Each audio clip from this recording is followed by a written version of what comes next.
Les images pour commencer de l'hommage national rendu en fin de matinée à Lionel Jospin. Les Français ont dit adieu à l'ancien Premier ministre socialiste décédé dimanche dernier à l'âge de 88 ans. Une cérémonie présidée par Emmanuel Macron aux Invalides en présence de l'actuel Premier ministre Sébastien Lecornu, de membres du gouvernement et bien sûr de nombreuses personnalités politiques, beaucoup issues de la gauche. Marie Schuster, bonjour. Vous venez de suivre pour nous cet hommage en direct qui vient de s'achever il y a quelques instants. On va évidemment retenir les mots du président qui a salué la façon inédite dont Jospin aura modernisé la France.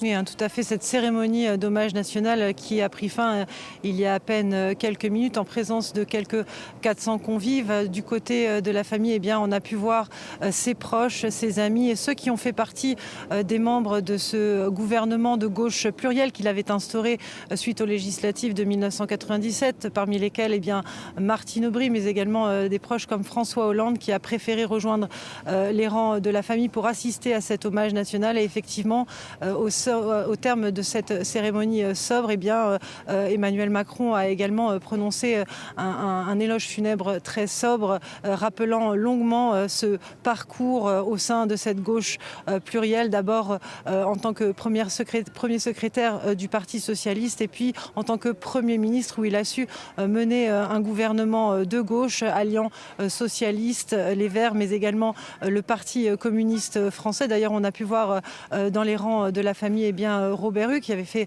partie de ce gouvernement. Emmanuel Macron qui a largement insisté sur le fait que Lionel Jospin ait permis à la France d'entrer dans la modernité en accueillant un certain nombre de réformes comme le Pacs, première étape vers le mariage pour tous, a-t-il dit, ou encore la réforme du quinquennat. Emmanuel Macron qui a salué un grand destin français, je cite, un modèle pour certains, un adversaire pour d'autres, mais un repère pour tous.